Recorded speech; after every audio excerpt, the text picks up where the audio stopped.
welcome to Ponderings from the Perch, the Little Bird Marketing Company podcast. I'm Priscilla McKinney, CEO and Mama Bird over here. And you know me, this is the show where I like to have my friends on. And we like to carry on. We like to talk shop.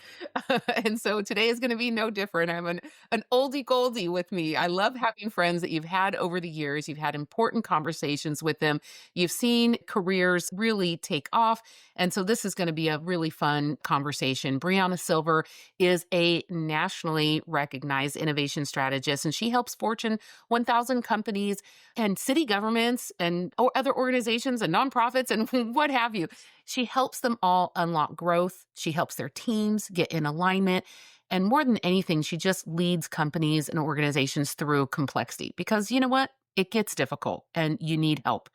She is the founder and the president of Sylver Consulting, where I met her, and she's a global research and strategy leader, and she's blending in the discipline of market research with user experience and design and business strategy. And all those things together really bring about an opportunity for transformative change with the clients that she works with.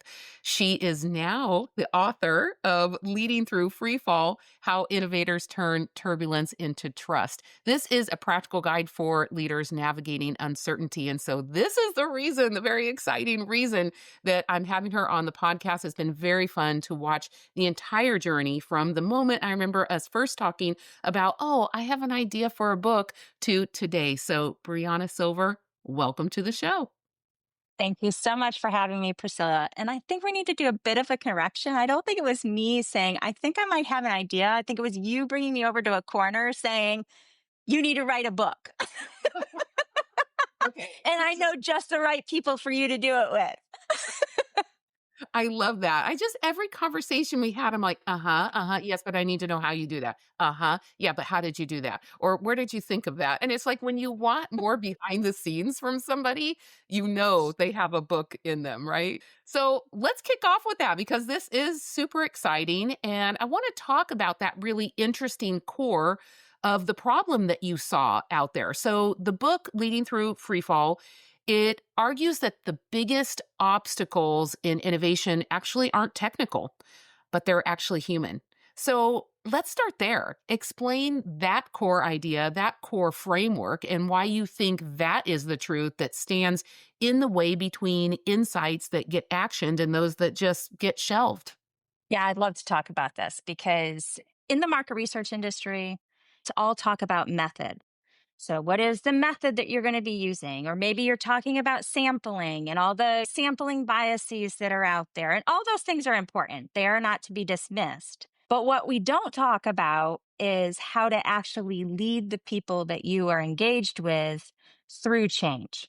And so, particularly in the work that I do, because so much of the work that Sylver Consulting is engaged in is high visibility, sticky problems that people are struggling with, figuring out even how to approach them, let alone being ready for the outcome that might emerge through that work.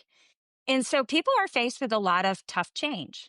And one of the things that I started to notice is that generally when we came with new ideas, new insights, they weren't necessarily embraced with love and acceptance right away. Oftentimes they're embraced a little bit with resistance of, well, I'm not sure. Who did you really talk to? Did you talk to the right people? I'm not sure that you really spoke to the right people. And people kind of have to go through that change before they are ready to get to a place of acceptance and being like, okay, now I can really hear what you have to say. And then simultaneously, just talking to other leaders, there's a lot of people who have left the insights industry because they're just tired.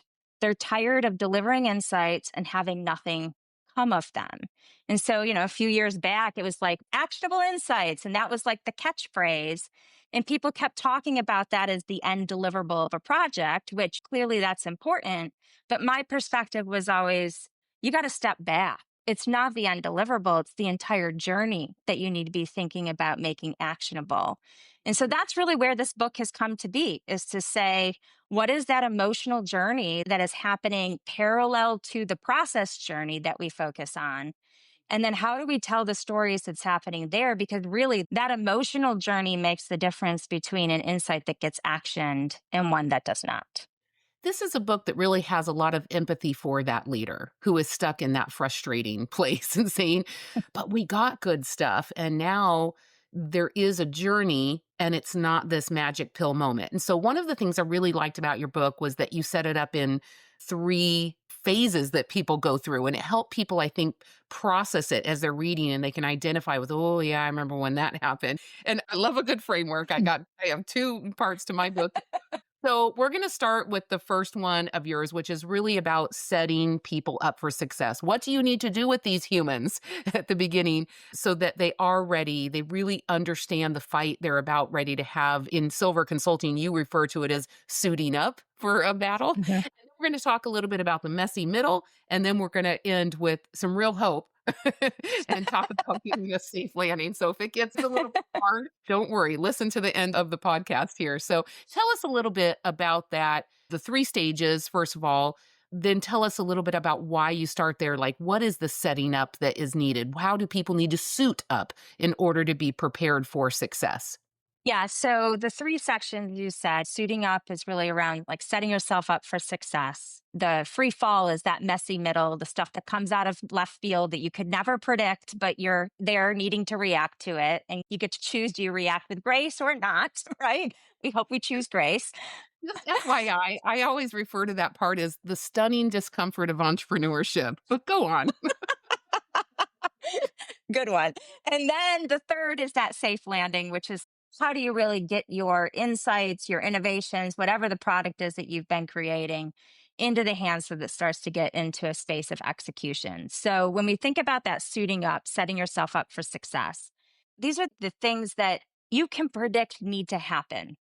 Like you need to get aligned on what does really success look like for your project, not just like what ends up in the RFP. Like that's the functional and the logistical stuff that ends up in the RFP.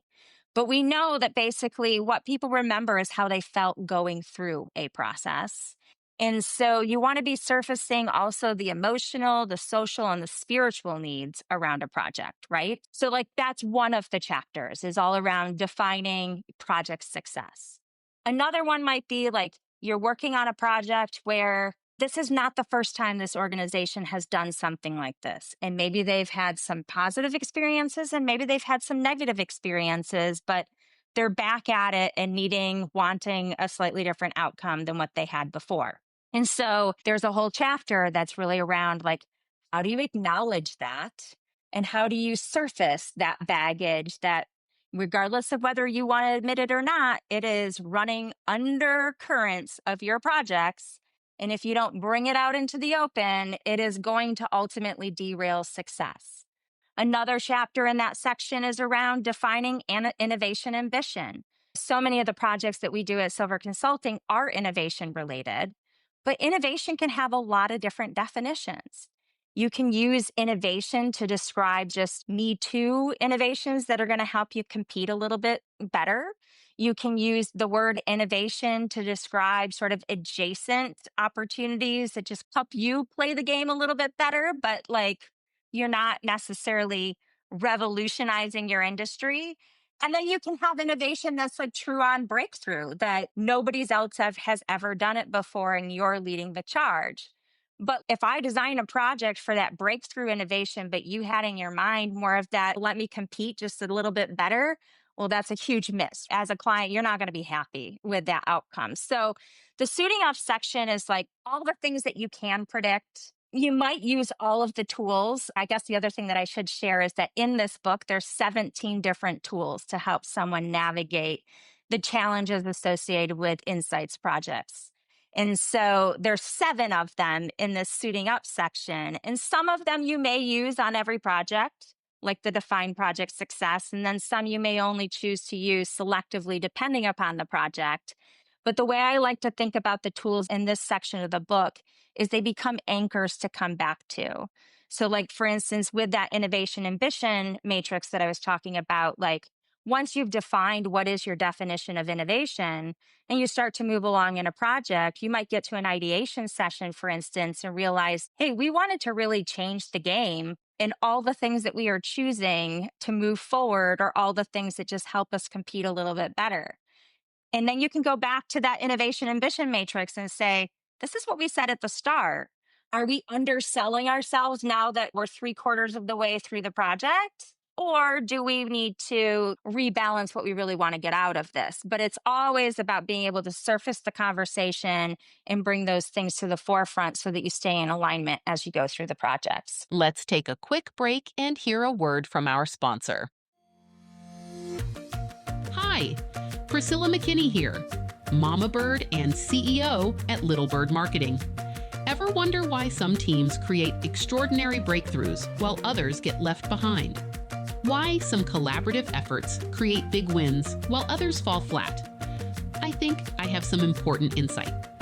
In my book, Collaboration is the New Competition: Why the Future of Work Rewards a Cross-Pollinating Hive Mind is a great read to help you break free from outdated linear thinking.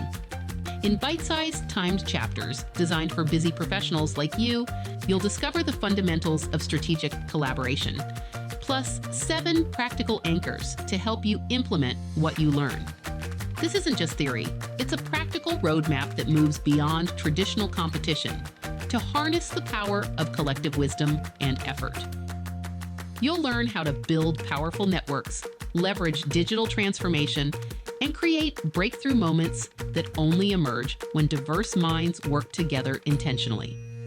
Find the book on Amazon or just follow the link in the show notes. It's available in paperback, Kindle, and even Audible, where I read it myself. If you've already read it, I'd love an Amazon review. And that's a good reminder that if you like what you're hearing on this podcast, we'd certainly love a 5-star review wherever you listen. I love that. That's like starting strong. And I know you might be surprised to hear this, Brianna, but my favorite part of the book is the middle, the messy middle. So Of course it is, right? I found a lot of comfort in the fact that somebody else knows what this is. And I mentioned to you my little phrase of the stunning discomfort of entrepreneurship, but this applies in all different aspects. It's not necessarily if you're the owner. It could be, in your case, a lot of experience with being the actual insights manager. Maybe you're the core strategist, but I've got to say, one of my favorite songs from Coldplay, from Every Teardrop is a Waterfall, which is also like, already like gushing, out of my eyes. But he has a phrase in there and he says, maybe I'm in the gap between the two trapeze. And when I was reading the section about the messy middle. So in this free fall section of the book, which is a frightening phrase, you describe this inevitable turbulence that comes out. It is the messy middle, all the stuff that happens on projects. You just can't predict it. You've alluded to that already, but you've got to deal with it. Good leadership hits it head on. So help me understand in this section, how do the tools and the frameworks that you share in the book, leading through free fall, help insights leaders stand a bit taller in the moment and maybe be a little bit braver when these obstacles come up? Because otherwise it's gushing teardrops, right? Coming out of your eyes. Exactly. So, I think the first thing that insight leaders need to do is to stop believing the myth that a good project is a smooth project. I think we start to come into it and we're like, oh, if there's any hiccups, we've done something wrong. The project is not a good project. Like, we kind of put these labels on it. And the reality is, if you are doing something that is meaningful, you're probably going to hit some resistance. One of the key realizations that I had as I was writing this book was that as people are being engaged with change, they actually go through a grief curve. So, Kubler-Ross has the change curve and is the grief curve that you go through. So, the first stop on that grief curve is resistance. And then it gets even more ugly, right? It gets anger and depression and bargaining before it finally gets to a place of acceptance.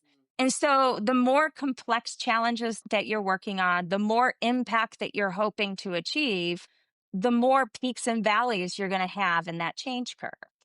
And so realizing that when you hit this messy middle, and you're getting the feedback of resistance or maybe avoidance, or people aren't returning your call, or maybe even sabotage, right? Like Mm. these things that can kind of take personal. You're gonna be like, what is wrong with you people? Right?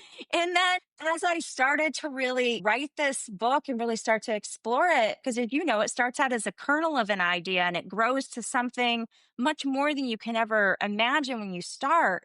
I realized like these emotions are not things to be ignored, but they really become the signals to really cue you into a deeper side of leadership and a new kind of leadership. And so that's why I love this free fall section of the book too, because it's these moments that you want to resist, you want to run away, but it's like a beckoning call for you to lean in. And so when you feel that resistance, when you feel that dissatisfaction from a client, or you feel the avoidance, instead of turning the blame around, use it as sort of this notion to say, whoa, whoa, whoa, what's really going on here? And then how do I actually lean into this and have a constructive dialogue around it? And that's what each of the tools in this section of the book is all around. Like, how do you first recognize that this somewhat negative emotion, whether it's doubt, resistance, avoidance, sabotage, whatever it is, how do you recognize it? And then how do you lean into it in an intentional, purposeful way? And sometimes that's about just something that's like a reflection prompt for the leader themselves to be like, for you to go through to kind of get your head in order so that you can stand a little bit taller and be a bit braver in that situation. And sometimes it's about bringing clients together to say, I know things aren't going the way that we all want them to. So let's process that together and find a new pathway forward. And then in those cases, there's discussion scripts or workshops that you can lead teams or stakeholders through. Let's take a short break. Ever feel like your marketing plan is just meh? You've got the pieces, but are they really working together? We often find that even when companies are doing the right things, they may not be doing them in the right order. And the results are, well, no results. Curious how you can effectively evaluate your marketing efforts? Want clarity on your next best strategic move? Take our marketing assessment quiz and in just minutes discover exactly where you stand and where you could be going. Visit littlebirdmarketing.com/marketing-assessment and take the quiz today, and don't leave success to chance. Yeah, I love that. And I felt like it comes from a place of a real deep empathy for the actual practitioner. And you come at it from insights, but I got to tell you, to me, this was just a leadership book. I agree. 100%. We're all dealing with this. You have some change. The reality is, we all want our work to have impact. And Mm, so, because of that desire to have something meaningful emerge from what we do, it is that thing that should drive us through the hard obstacle to say, yes, the resistance I'm receiving is probably because I'm onto something right now. And exactly. before we move on to what that is like in terms of creating impact, I do want to underscore one thing I really liked about your approach, and that is that the empathy wasn't just for have empathy for the people who are having to go through the change that you're providing. It's like, no, no, no, have empathy for yourself as the leader. You called that out, and I just want to underscore that because those emotions, we feel them first in ourselves, and that's how we recognize them in other. And it is the way that we activate our empathy for others because all of a sudden we start feeling badly. And if you are 100%. pushing that down and pushing that down, you can't then activate your empathy for how other people might be feeling displaced or confused or afraid, really. They have Hmm. a deep sense of fear. So I thought that was a really great place to start as that leader. Have some empathy for yourself, and then you'll be able to turn that out to others. Okay, now probably for other people, this is the best part of it. It's the safe landing, and it's what we're all shooting for. Of course, like I said, the ultimate goal for any of us as leaders is, man, we're going to inspire people and we're going to drive real business impact and all of these inspirational, impactful ideas. But how does a successful leader, in your opinion, transition from delivering that great insight to then becoming the steward of that, making sure it does get implemented. So yeah, visionary, like great idea. Okay, now let's actually get this done. So Yeah. what are some thoughts that you've just seen this over the years? You probably are so unconsciously competent about this transition that really speaking it out will help a lot of people. Yeah. Well, and I think that this might change a little bit depending upon the area that you are in insights. So, where Silver Consulting sits, we oftentimes are sort of the insights and innovation. And so we're creating the insight, but it's to lead to something that we are oftentimes engaged in the creation of. So I think it changes slightly, but I think the core principles stay the same regardless of how much in that continuum you're going. So the first thing to realize is that despite the fact that hopefully you've had the right stakeholders engaged in your initiative from the start. So if you're developing some type of marketing thing, you've got the marketing people engaged. If you're doing some type of service, you've had the relevant service people or product people engaged. But engagement along the journey does not equal commitment to having the outcome. So you cannot confuse interest to commitment. And so, one chapter of the book is to say, okay, now that you are at the end and you need that commitment to carry it through, you need to understand how what has been created fits into what is already on people's roadmaps. So, what you don't want to have happen is that you just become the appendage to the roadmap, because that means nothing's getting acted for at least 3 years. So, you want to support like a reflection of, okay, now that we have this new information, which clearly we thought was valuable to invest in because we chose to put the money and the time towards it, what do we do with this now that we have it? And how do we move it? Does it make sense to move what's on this list a little bit further up in the list versus whatever might be on the roadmap already? The next is that sometimes stakeholders just they struggle with knowing how to turn an insight into an action. And so, one of the things that we do frequently is run workshops to support exactly that. And then another step that you can take is to, once you've defined what are the action steps that will be taken off of that insight, is to get down into some of the tactics of, all right, what are the tasks that you're going to focus on in the next 90 days to really bring that to fruition? And that can really help some of the most stuck teams who just really struggle to kind of gain that alignment, to be that like real spark. And then the last bit in the very last chapter of the book, which I think is important to focus on, or at least to give a highlight to, is that also sometimes as insights and innovation leaders, we just have to realize that it's our job to plant seeds. And at some point, we have to surrender the how and when that seed gets germinated, which is probably one of the hardest things to do because we want to see action, right? We invested all this time. It's like, all right, you asked us to do this. We came back with an answer. Let's get it out going. But it doesn't always happen that way. And I think about one of the other really cool things about writing this book is, yeah, I had to go back and look at so many projects all the way back to like the start of Silver's in some cases. So 22 years ago.